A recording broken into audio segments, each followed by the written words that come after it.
Greetings. This is Brother Eli. Welcome to Bible Truth Revealed.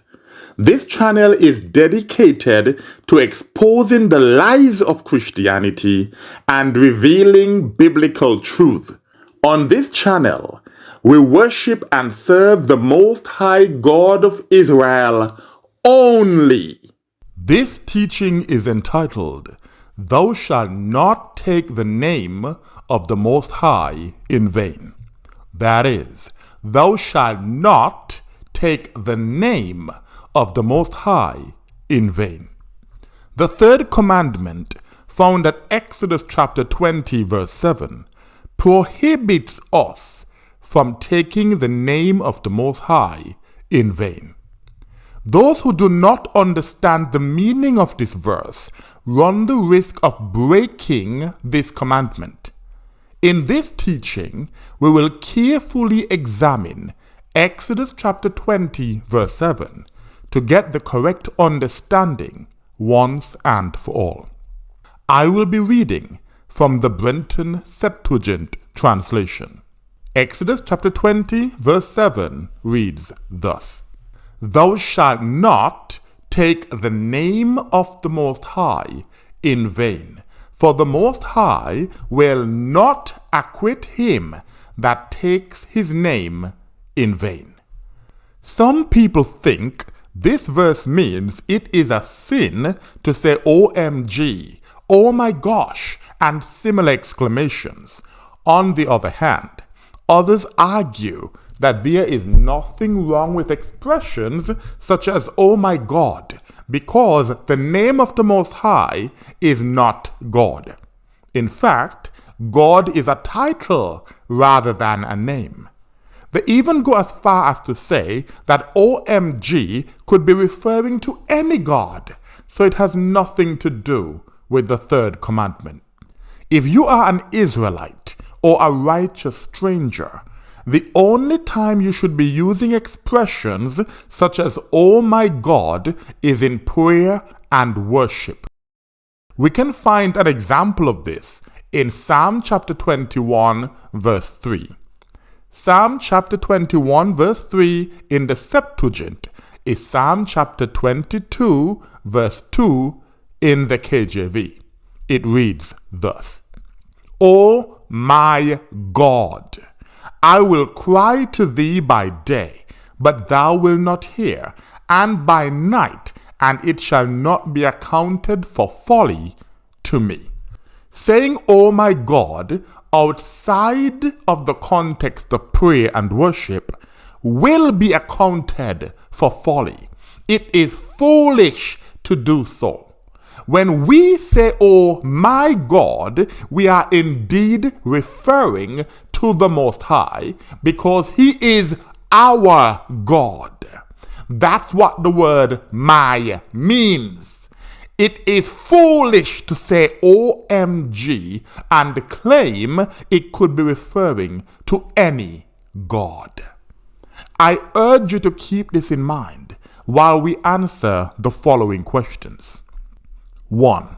What is the meaning of the third commandment? And 2. What are ways that people take the name of the Most High in vain? Question 1. What is the meaning of the third commandment? Let's define the key terms of the third commandment so we can better understand what it means. It says, "Thou shalt not take the name of the Most High in vain." So what does it mean to take a name in vain? The Merriam-Webster Dictionary defines the phrase "take in vain" as to use a name profanely or without proper respect. Again, to use a name profanely or without proper respect. In other words, to take a name in vain is to use a name with irreverence or contempt. Yet another way to say this is to use a name in a blasphemous or disrespectful manner.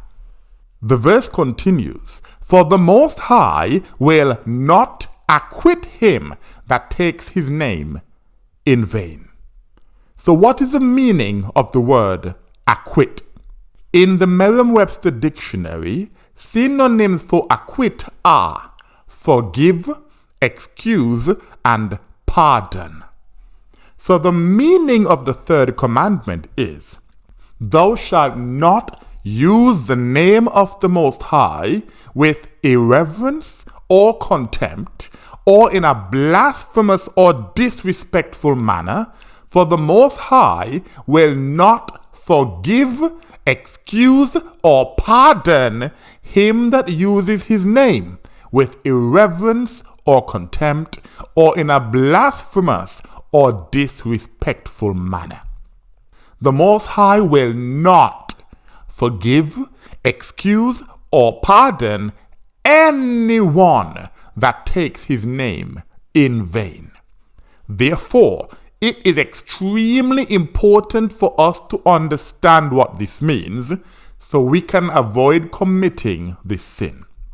And for anyone who thinks that the Most High does not really mean it when he says he will not forgive, excuse, or pardon anyone that takes his name in vain, let's read the parallel passage in Deuteronomy chapter 5, verse 11. Deuteronomy chapter 5, verse 11 says, thou shalt not take the name of the Most High in vain, for the Most High will certainly not acquit him that takes his name in vain. The Most High will certainly, definitely, assuredly, you can take it to the bank, that the Most High will not forgive, excuse, or pardon anyone that uses his name with irreverence or contempt, or in a blasphemous or disrespectful manner. This is the meaning of the third commandment. Question 2. What are ways that people take the name of the Most High in vain? We are going to explore 4 ways that some people take the name of the Most High in vain. Number 1, swearing falsely by the name of the Most High. Number 2, prophesying falsely in the name of the Most High. 3, committing blatant and intentional sins while claiming to represent the Most High. And 4, using the Most High's name as a curse word. Number 1, swearing falsely by the name of the Most High. We can find this in Leviticus chapter 19, verse 12. Leviticus chapter 19, verse 12 says, and ye shall not swear unjustly, that means falsely, by my name. And ye shall not profane the holy name of your God. I am the Most High. We must not use the name of the Most High to make oaths or promises that we do not intend to keep. The Most High will not forgive anyone that does this. Let's turn to Ecclesiastes chapter 5, verses 3 to 5. Ecclesiastes chapter 5, verses 3 to 5 in the Septuagint are verses 4 to 5 in the KJV. And it reads thus, whenever thou shalt vow a vow to the Most High, defer not to pay it, for he has no pleasure in fools. Pay thou therefore whatsoever thou shalt have vowed. So if you make a promise to the Most High, make sure you keep your promise. It is better that thou shouldest not vow than that thou shouldest vow and not pay. Suffer not thy mouth to lead thy flesh to sin, and say not in the presence of the Most High, it was an error. Ooh, I made a mistake, I shouldn't have done that. lest the Most High be angry at thy voice, and destroy the works of thy hands. The Most High hates it when people make empty promises. This is why he will destroy the works of our hands if we make promises to him, then fail to keep them. Now just imagine how angry he will be if we use his holy name to convince others to believe our empty promises. When we understand how serious this is, we can also understand why the Most High will not forgive anyone that swears falsely by his name. Number 2, prophesying falsely in the name of the Most High. Jeremiah chapter 23, verses 25 to 27 and verse 32. I will read Jeremiah chapter 23, verses 25 to 27 and verse 32. It reads thus: I have heard what the prophets say, what they prophesy in my name, saying falsely. I have seen a night vision. How long shall these things be in the heart of the prophets that prophesy lies, when they prophesy the purposes of their own heart, who devise that men may forget my law by their dreams? Again, the prophets that prophesy falsely in the name of the Most High devise that men may forget his law, which they have told everyone to his neighbor, as their fathers forgot my name in the worship of Baal. Verse 32.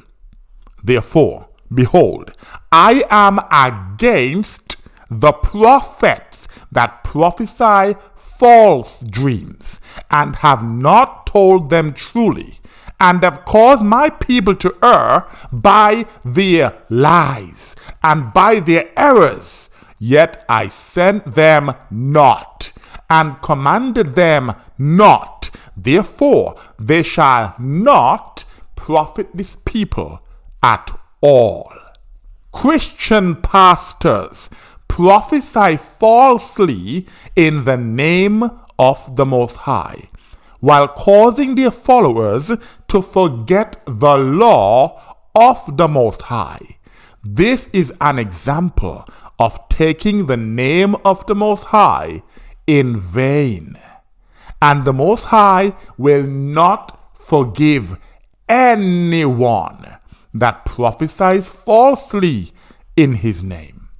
For examples of false prophets who will be destroyed by the Most High, please listen to my teaching entitled False Prophets in the Last Days. That is, false prophets in the last days. The third way that some people take the name of the Most High in vain is by committing blatant and intentional sins while claiming to represent the Most High. We can find this in Amos chapter 2, verses 6 to 7. Amos chapter 2, verses 6 to 7 says, Thus says the Most High, for 3 sins of Israel, and for 4 I will not turn away from him, because they sold the righteous for silver, and the poor for sandals, wherewith to tread on the dust of the earth. And they have smitten upon the heads of the poor, and have perverted the way of the lowly. And a son and his father have gone into the same maid, that they might profane the name of the Most High.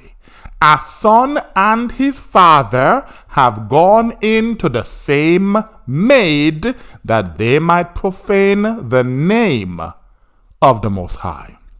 A son and his father sleeping with the same woman is an example of a blatant and intentional sin. Doing so while claiming to represent the Most High is an example of profaning the name of the Most High. Yet this is one of the many abominations that is common in the Christian church. For more examples of how Christians take the name of the Most High in vain with their blatant and intentional sins, please listen to my teaching entitled Sexual Immorality in the Christian Church. That is, sexual immorality in the Christian church. Number 4, using the Most High's name as a curse word. We'll find this in Leviticus chapter 24, verses 10 to 16. Leviticus chapter 24, verses 10 to 16 says this: And there went forth a son of an Israelitish woman, and he was son of an Egyptian man among the sons of Israel. And they fought in the camp, the son of the Israelitish woman, and a man who was an Israelite. And the son of the Israelitish woman named the name. The name is referring to the name of the Most High, his actual name that he revealed to Moses, that Moses revealed to the children of Israel. The son of the Israelite-ish woman named the name and cursed. And they brought him to Moses, and his mother's name was Salomith, daughter of Dabri of the tribe of Dan. And they put him in ward to judge him by the command of the Most High. And the Most High spoke to Moses, saying, Bring forth him that cursed outside the camp. And all who heard shall lay their hands upon his head, and all the congregation shall stone him. And speak to the sons of Israel, and thou shalt say to them, Whosoever shall curse the Most High shall bear his sin, and he that names the name of the Most High, let him die the death. Let all the congregation of Israel stone him with stones, whether he be a stranger or a native. Let him die for naming the name of the Most High. The Most High was so sick and tired of people taking his name in vain that he told the congregation, If you even say my name, you will be put to death. If this doesn't make you take the third commandment seriously, nothing will. It's actually a good thing that most people do not know the name of the Most High today. This makes it more difficult for wicked people to curse the Most High and to use his name as a curse word. To learn more about this subject, please listen to my teaching entitled, Do we really know the name of the Most High? That is, do we really know the name of the Most High? In conclusion, the meaning of the third commandment is that the Most High will certainly not forgive, excuse, or pardon anyone that uses his name with irreverence or contempt, or in a blasphemous or disrespectful manner. Taking his name in vain means swearing falsely by his name, prophesying falsely in his name, committing blatant and intentional sins while claiming to represent him, and using the name of the Most High as a curse word. And for those of us who serve the Most High only and keep his commandments, the only time we should be using expressions such as, "Oh my God," is in prayer and worship. And with that I say, Salam.